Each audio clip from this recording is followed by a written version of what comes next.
Chloe, Morgan, hey, congratulations on your new film, Birdsong. Thank you. Thank you.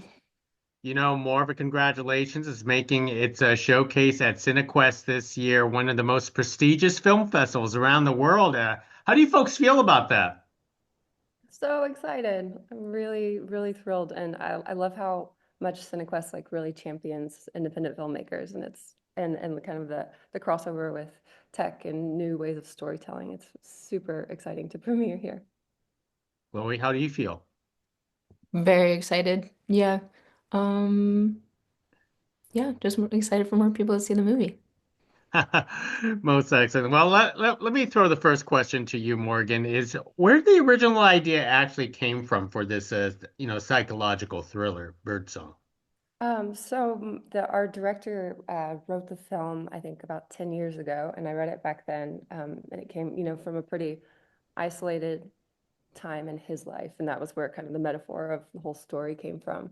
And I remember reading the script back then, and like there's like a total like oh shit moment for me, and I was like, oh, something's going on here, and it was just so engaging to kind of like figure out what it was, and like I could just picture it in my head, and so 10 years later during the strikes, I remember the script, and it was like, oh, we need to make that. Chloe, what initially drew you that you wanted to be part of this project to play Bird? Well, I remember getting the script and reading it, and I was so impressed that there was no dialogue for the first like 10 pages. And I was like, this is awesome. This is gonna be so sick. Because I knew that like for it to work, you'd have to be, really creative, visually. So I was really excited to talk to the team, and I did, and I met Renzo, and I was like, let's do this. Sounds good. With no dialogue for the first 10 minutes and the character that you have to delve into, how did you get into that mental capacity of getting into that introvert side and loneliness of this character, Chloe? Well, I think I'm naturally an introvert, so that was something that that part was not an issue. But before we started filming, I took some time, a couple days to really try and not speak, just to see what it was like, and it actually was quite a relief. Uh, and yeah, so those are some of the things that I kind of just like prepped beforehand, just like sitting in that kind of like space where silence, being okay with the silence. Now, Morgan, one of the characteristics of this film is obviously of the location itself, that apartment, because the apartment sets the mood for the film, Birdsong. Can you talk about the location? Yeah, absolutely.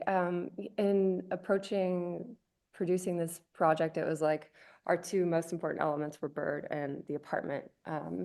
And because it's the antagonist, right? And it is such a big character in the film. And then we shot in New Orleans, where the film was actually written and where it was set originally. So that was an honor to shoot there. And like it's such a romantic and gothic, beautiful town. So it felt very right in that way. And all the architecture there with the tall ceilings and the tall windows are just so cinematically um, attractive. And so, we searched high and low to find the right house with the right layout, and it couldn't have modern appliances, so we needed one that hadn't been updated. So we wound up finding a house that was for sale.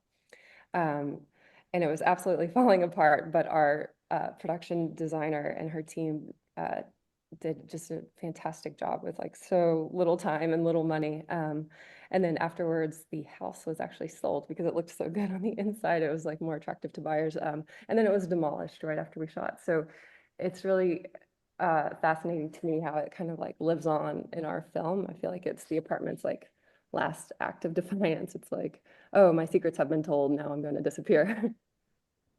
Wow, Chloe, you had a very strong reaction that your There's co-star is now gone. I know. I'm so There's sorry, Chloe. that's I didn't know that. I didn't know. First of all, I was like, So it sold amazing, and I then know, just to right? be demolished. What?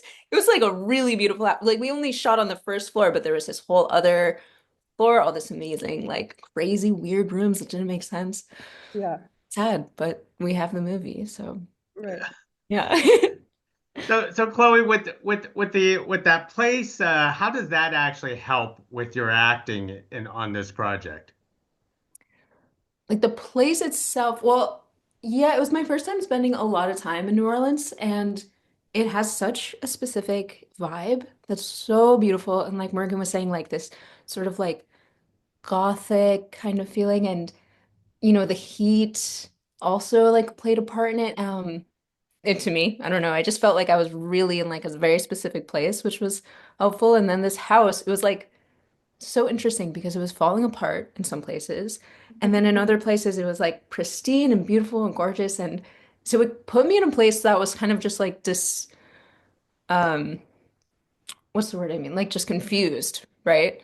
And I really like use that in the character of just like being stuck in this place that is so many things at the same time and not like what I want or need it to be, you know?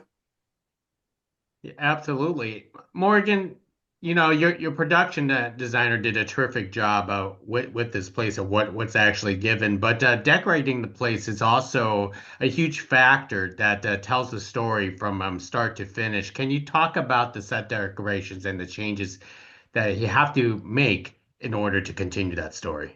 Yeah, absolutely. I mean, it was such a fun, creative challenge to design Bird's world and, figure out how long has she been in the apartment and what does that mean her decor looks like, but we didn't want it to be too obvious, so it had to be kind of subtle, and we also wanted it to be pretty bare because, she doesn't need much and she's not given much. She's kind of like I like to think of her as like this little doll in a dollhouse, and I love the wide shots for that. And like the apartment's just kind of controlling her and moving her around, and Chloe's this cute little doll, going through some trouble. Um, and then the other woman comes in, and she has this whole different life and style and time period, and so like subtly the apartment starts to change for her. So it was really fun to kind of shift it and make the magic of the apartment happen cinematically. Chloe, did you feel stuck in time with the costumes and the set decorations on this project as it actually progressed? I mean, I guess in its own way, you've been transported through periods in this film. Yes. Yeah, totally. I mean, I think the production design is so amazing, and it really felt like so isolating and so such a bubble of our set was such a bubble. So yeah, it was not hard to kind of like get myself into that mindset of being like stuck in this time. And especially when Rebecca Knox's character comes in, it's like a whirlwind because she is so different than my character and like brings this all this sorry about that, all this energy in that that's brand new. So that juxtaposition is like was really interesting to me, and it was just like so much fun to play. Morgan, of course, this being a very small cast, tell us about the other part of bringing Rebecca into this film. Oh my gosh, Rebecca, as she was just like her character, her Rebecca herself brought so much energy to set and so much life, and she was so gung-ho and like read the script and was ready to do it the next day. She was really incredible and like such a pleasure to work with. And Chloe, obviously, you have to develop this chemistry with Rebecca, and her character is very, very opposite to your character. Tell us how this was pulled off. I think that Rebecca is just such a lovely person. It's really easy to kind of like be comfortable with her. And I think what you can see in the movie too is us just like having fun. You know what I mean? Just like playing. Well said. All right. Well, let me start wrapping things up. What's next on your plate? What's next as a project? Morgan, go ahead and start first. Yeah, I am writing a script that's set in the high desert in California. That's It's very much rooted in the history of the desert and the water rights, but it's masked in like a horror satire. It's really fun. And how about for you, Chloe?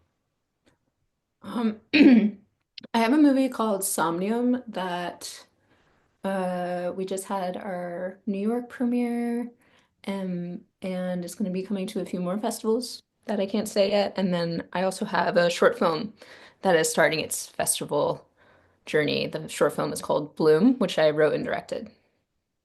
Well said. And let us leave with one last thought because not to spoil anything, but if Bird does actually, have a chance to leave the building, what do you suppose the very first thing she would do?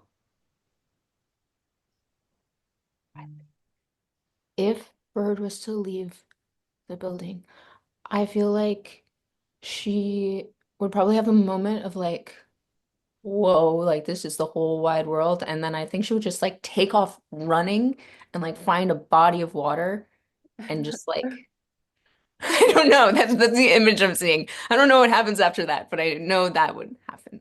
That was my thought exactly. I was like, oh, Really? we'll touch grass and then she'll find water. Yeah.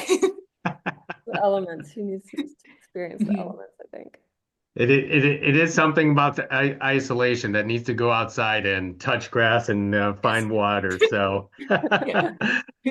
Morgan, Chloe, thank you very much for speaking to us about Birdsong. Please do enjoy Cinequest. It is a great film festival. Thank you so much. Thank you.